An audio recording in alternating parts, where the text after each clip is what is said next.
Well, there are a few reasons. I mean, we work in hospitality. We want to greet people. It's in our blood.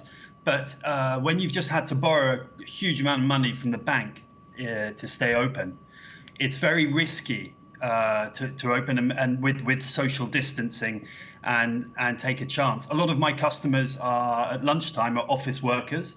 I don't know whether they'll be back in their offices or working on télétravail. In the evening, I have a theatre at the end of the road, the Booth Parisien. I'm not sure whether it's going to be open. If so, with how many customers? A lot of those people have drinks before and after. I just can't financially take the risk. Indeed, this idea of social distancing in bars, cafes, restaurants, do you think that's even a possibility? We have seen massive efforts being made on the part of people who own these institutions trying to mark out the distances. But in reality, do you think it's an option? Well, it all depends. Case by case, restaurant by restaurant, how much space you've got. I mean, in Paris, we're very dense. Everything is tight. We haven't got the margins are tight as well in hospitality. If I had to lose 50% of my tables on the terrace and inside, I'd be operating at a loss.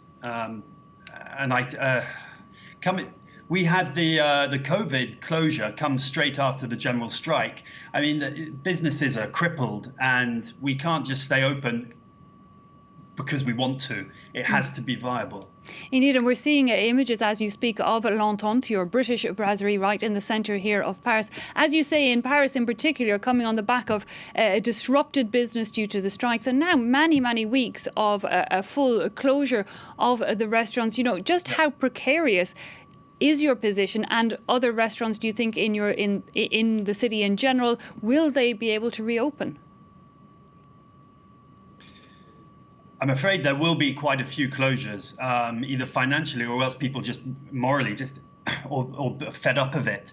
I've got a young, dynamic team. There's 18 of us. We're going to be changing our menu. We're going to be doing delivery fish and chips. We're going to be making efforts. But if I was a little bit further down my career, I might just throw the towel in and say enough's enough. You know, we had the gilets jaunes, we've had the strikes, we've got 10 weeks of closure with the virus, and we don't know when business will pick up. And it's a hard industry to work in.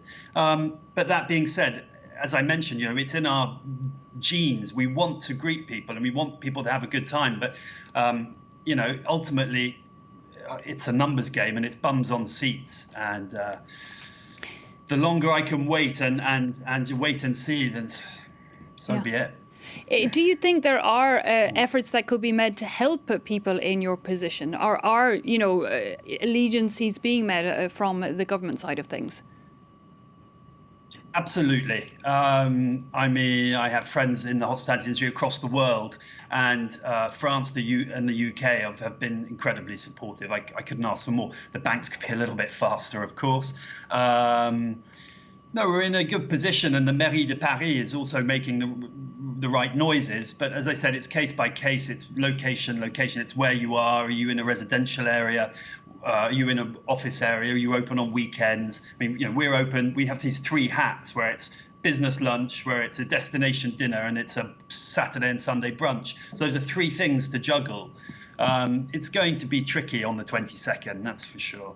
Indeed. Well, let's just hope the cases of COVID will continue to decline in the country and things will slowly but surely get back up and running. Mr. Oliver Woodhead, thanks so much for joining us. L'Entente, La Brasserie, the British Brasserie in the centre of Paris. Reopening, as you heard there, on the 22nd of June. So a little bit later than a lot of the other cafes around the city.